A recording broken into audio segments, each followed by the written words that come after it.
Versin, razılaşırıq. Nə verirsən sən buna? 15 min Allah xeyir 15 min azdır, Nə biraz üstüyə artır getmirəm, nə bir şey. Allah Bildin behbud də, qardaş. yox qardaş. 15 Ne min oldu, azdır. satsan uca maşını Baxın, qardaş. pul lazımdır. He. Bu da qardaş çox az verirdi. 15 min, Neçəyə? burada 15 min verir. Oy 30 minlik qardaş, maşın al. ha bu maşını Al, mən ver aldım. eləyir. Bir dəqiqə Hə, gözlə, necə gözlə al? lansan, gözlə. Qoy cibinə behini. Bu maşını mən almışam buna. Bunu 30 neçə minə almışıq biz. 15 min nədir? Mən o Ha lazım deyil qardaş. 17 Bir demiş, dəqiqə- dedim ya bu Yox 15-ə qardaş, bir dənə sən bizə icazə ver. Bir dənə icazə ver. Bax, aya.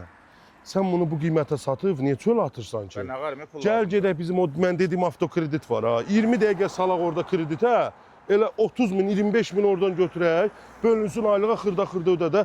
İli 90-cı ildən yuxarı onlarda Luboy maşını aparsan 20 dəqiqə kreditə salsan pul verirlər. Maşın qalır özündə heç nömrəsi də dəyişmir. Maşın da qalır olarda. Yox, səndə qalacaq. Ha. Hə, 20 Bir dəqiqə dəqiqənin niyə içində demirsən? kreditə salaq.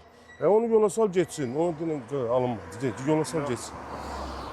Gəl gedək.